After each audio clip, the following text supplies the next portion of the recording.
उपस्थित सर्व भाविक आणि सज्जन, सर्व समर्थ सेवेकरी, राज्याच्या देशाच्या सीमारेषा ओलांडून आपण स्वामी चरणावर नतमस्तक होण्यासाठी,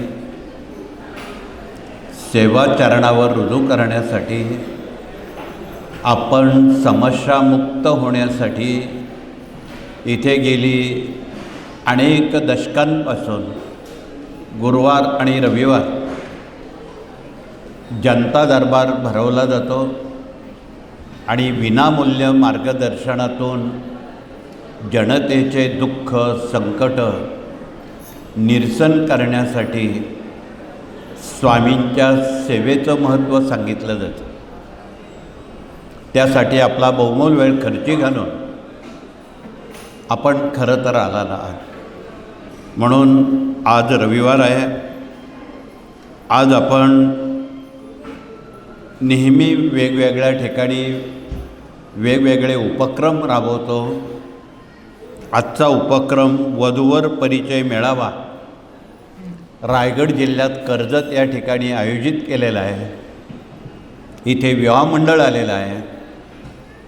त्यांनी उभं राहून आपला परिचय देऊन आज देशात जगामध्ये मुलामुलींच्या विवाहाचे प्रश्न गंभीर आहेत. ते सुखकर व्हावेत, बिना हुंड्यानं व्हावेत, बिना सोड्या नाण्यानं व्हावेत, हा या कार्याचा मुख्य संकल्प आहे. आणि गेल्या 80 वर्षामध्ये जेवढी स्वामी कार्यातून विवाह लागली, आज तागायत एकही घटस्फोट फारकती झालेल्या नाहीत. म्हणून आपण ज्या कामासाठी आलेला आहात त्या कामासाठी आपण जनमानसामध्ये या विभागाचं अनन्यसाधारण महत्त्व या कार्यातून आपण सांगण्याचं प्रयोजन आपण करावं. उद्या सोमवती अमावस्या आहे. शिवपिंडीवर आपण रुद्राभिषेक करावा. ते तीर्थ कुटुंबात जे काही व्यसनाधीन लोक असतील, हट्टी तापट असतील, त्या अभिषेकाचं तीर्थ त्यांना जर दिलं तर ते महिन्याभरात शाकाहारी हट्टपणा सोडून ते आज्ञाधारक होतात. म्हणून आपण हे जे उपक्रम आहेत हे आपण नीट ऐकून घरी आपण करावेत. विवाह मंडळात आपली नावं नोंदणी करावी. इथे विवाह मंडळ उभं आहे. आत्ता यांच्याकडे राज्याच्या 36 जिल्ह्यातून सुमारे 1.5 लाखापेक्षा अधिक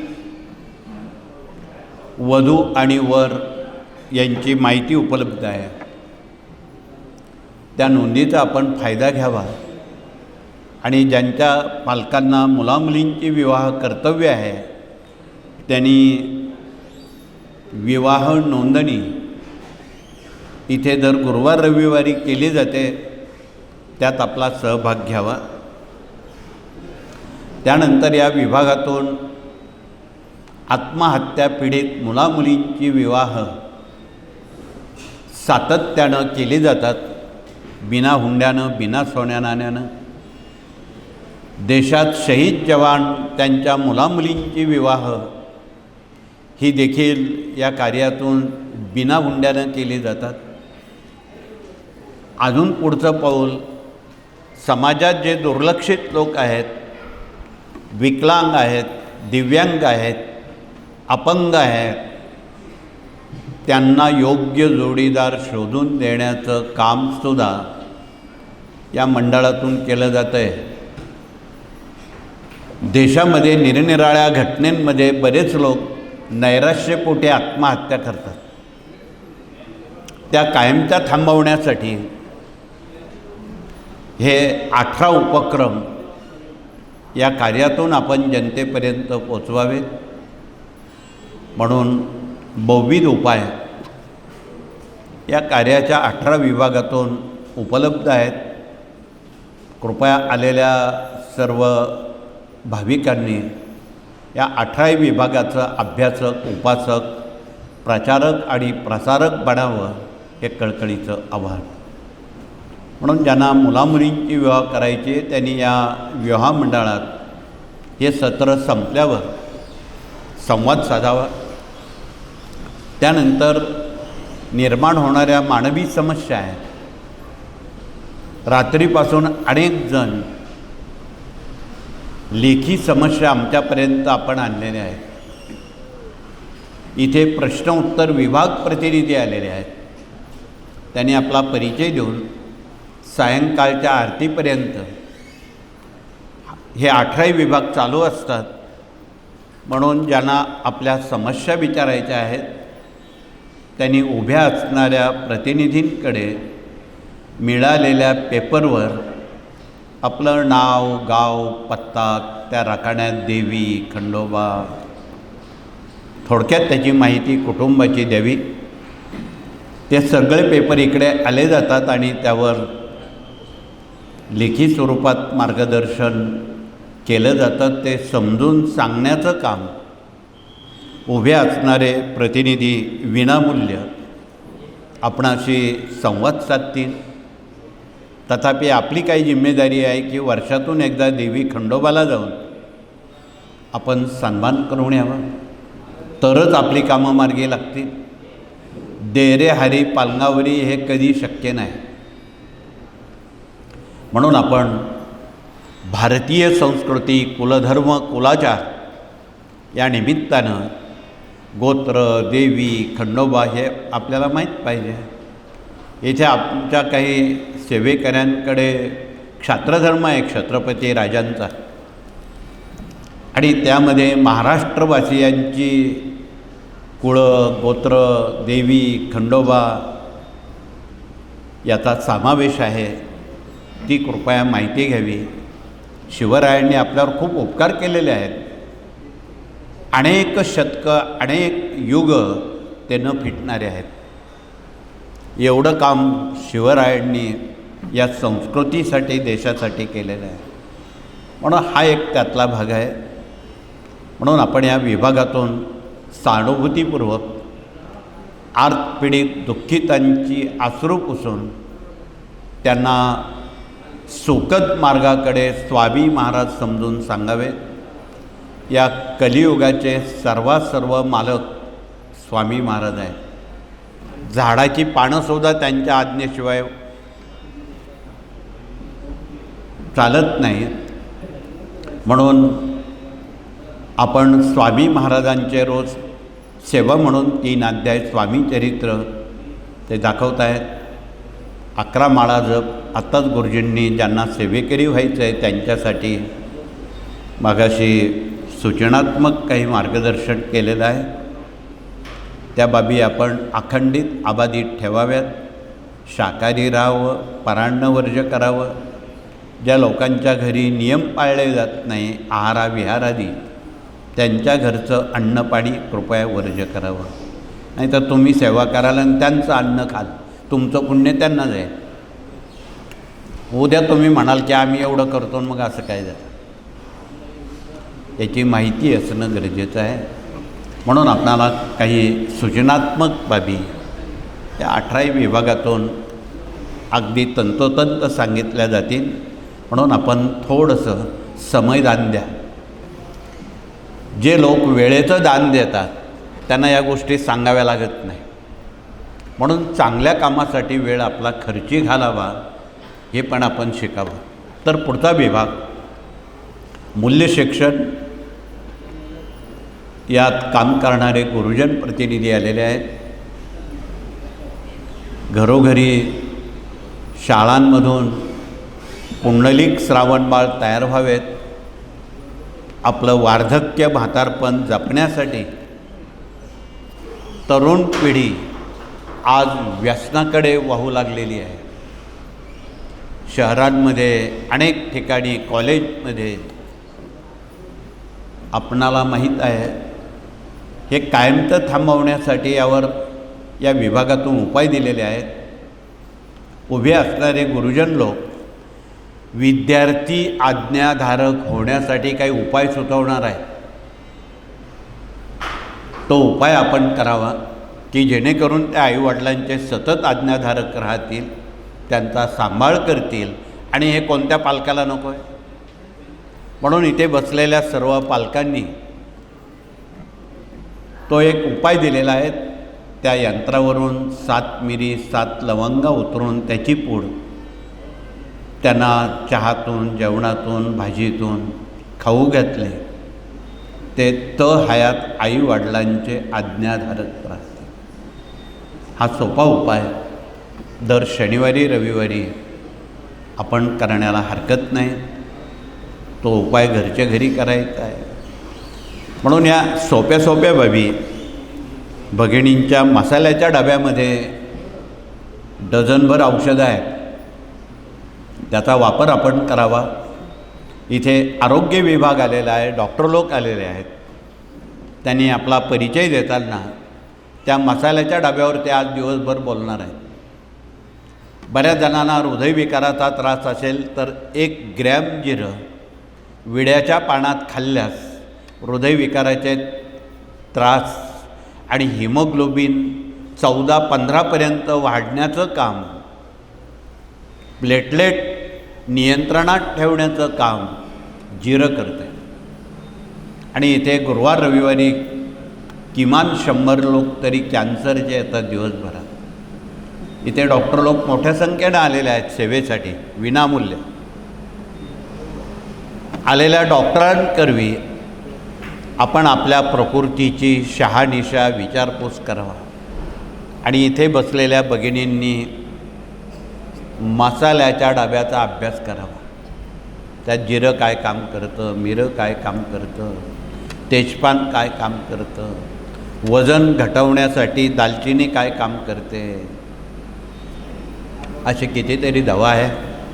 ते आमच्या उभ्या असणाऱ्या डॉक्टरांकडून समजून घ्यावं. आणि ज्यांना कॅन्सरचा आजार आहे त्यांच्यासाठी हातात असणारी जी दवा आहे त्यात सप्तरंगी काढा आहे, सप्तरंगी मूळ आहे.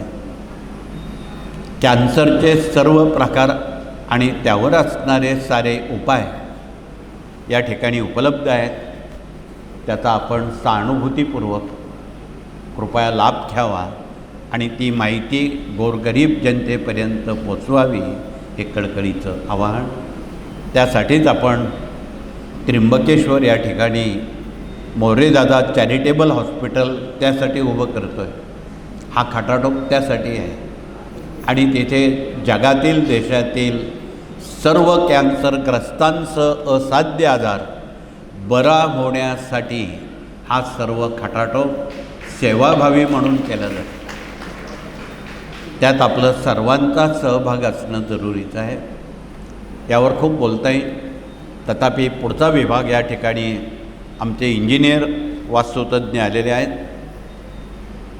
त्यांनी आपला परिचय द्यावा. वास्तूचं वास्तूपण राखण्यासाठी त्यांनी काही उपाय आणलेले आहेत. बऱ्याच घरामध्ये शांतता नाही, भांडणं होतात, आजारपणं येतात. याची कारण मीमांसा एका 0 मिनिटात ते सांगू शकतात.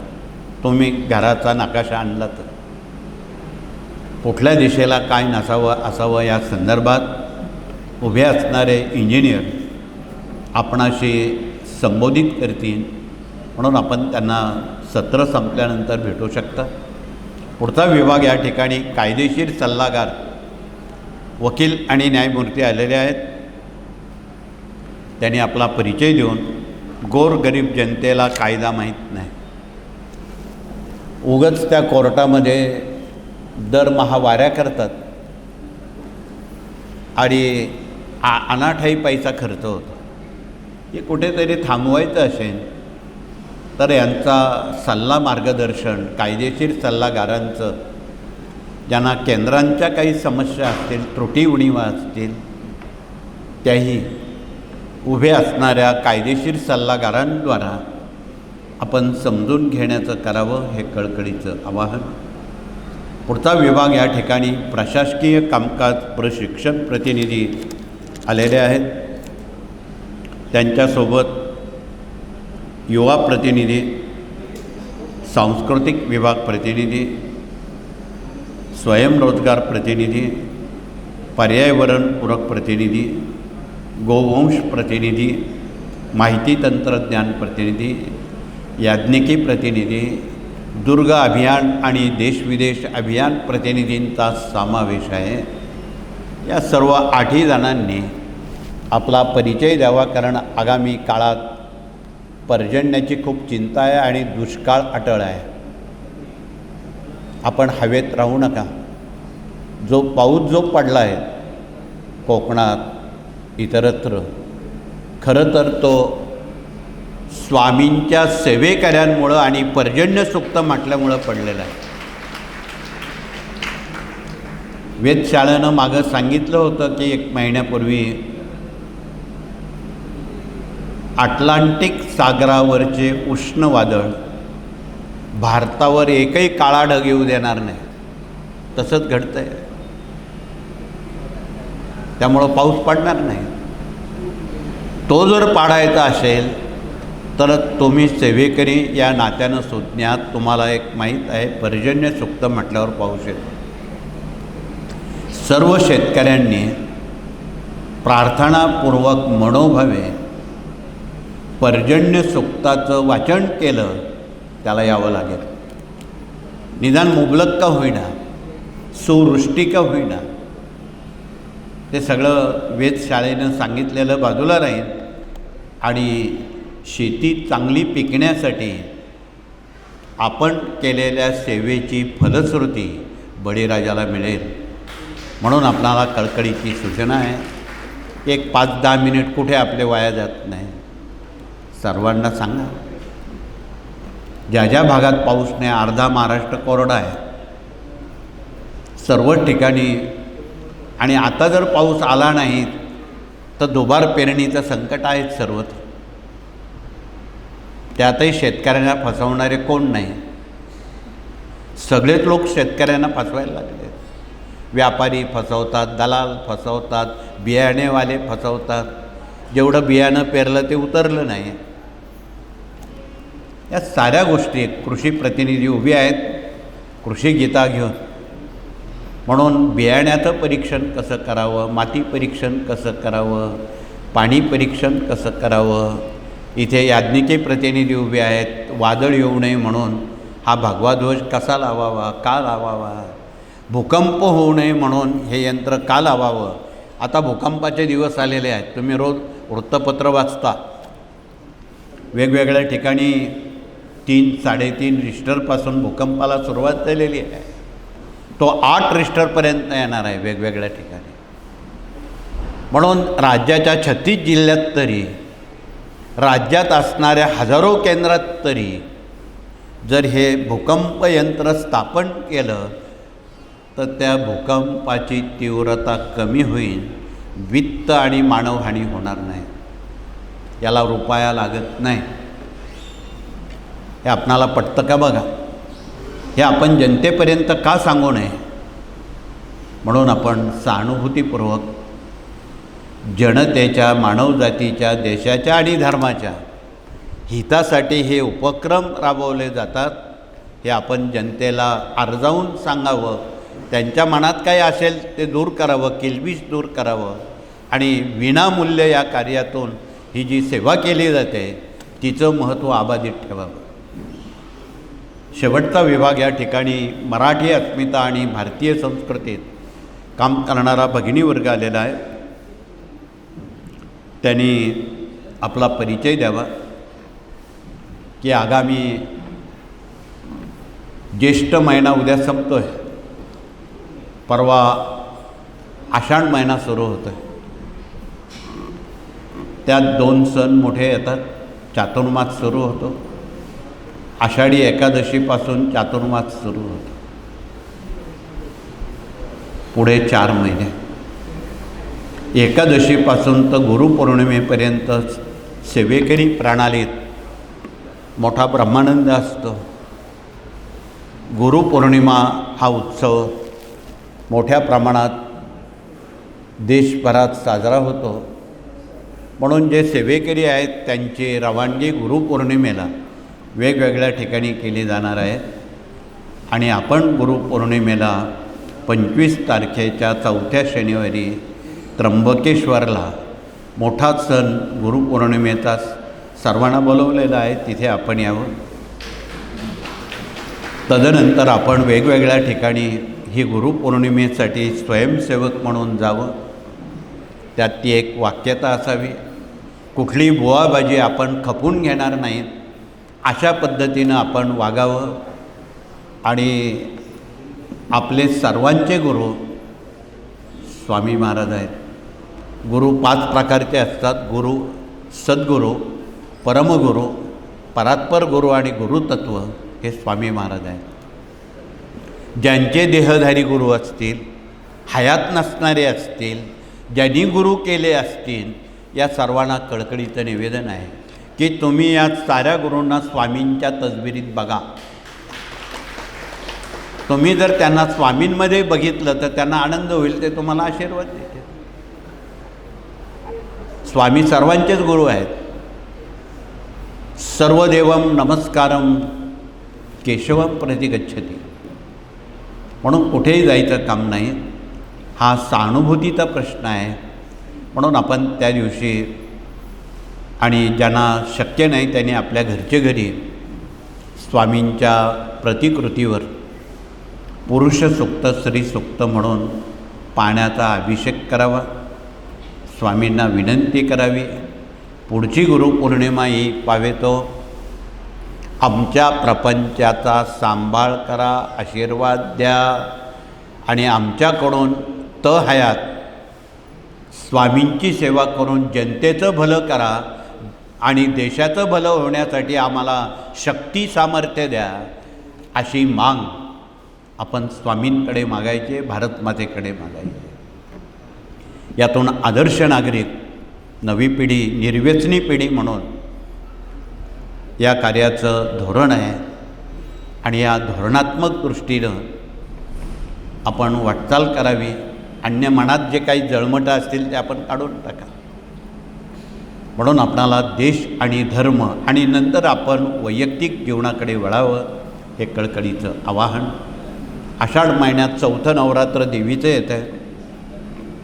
इथे बसलेल्या भगिनींना माहीत आहे, आषाढ कृष्ण अष्टमी ते अमावस्या या काळात 4थं नवरात्र येतं. बऱ्याच लोकांना ते माहीत नाही.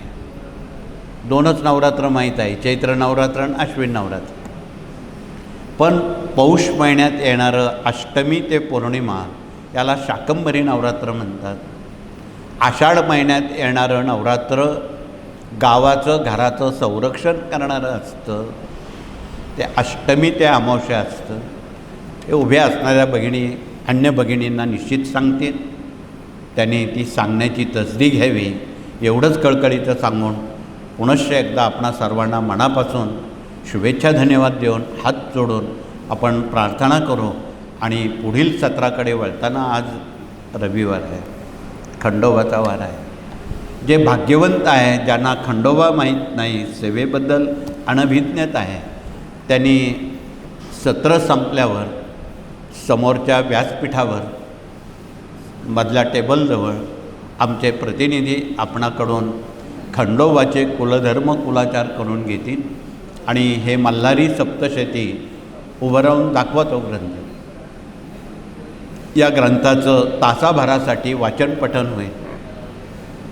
ही खंडोबाची सेवा केल्यामुळं साऱ्या समस्या स्वामींच्या कृपेनं मार्गी लागतात. म्हणून आपण हा उपक्रम राबवणार आहोत. तोपर्यंत यज्ञभूमीत देशात पाऊस चांगला पडावा म्हणून आपण पर्जन्य राजाला विनंती करणार आहोत आणि तिथे पर्जन्य सुक्ताचं हवन करणार आहोत.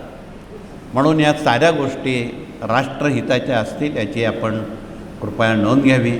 वेळेला विराम करून पुनश्च आपणा सर्वांना मनापासून शुभेच्छा, धन्यवाद देऊन, हात जोडून आपण प्रार्थना करू आणि सत्र या ठिकाणी थांबू.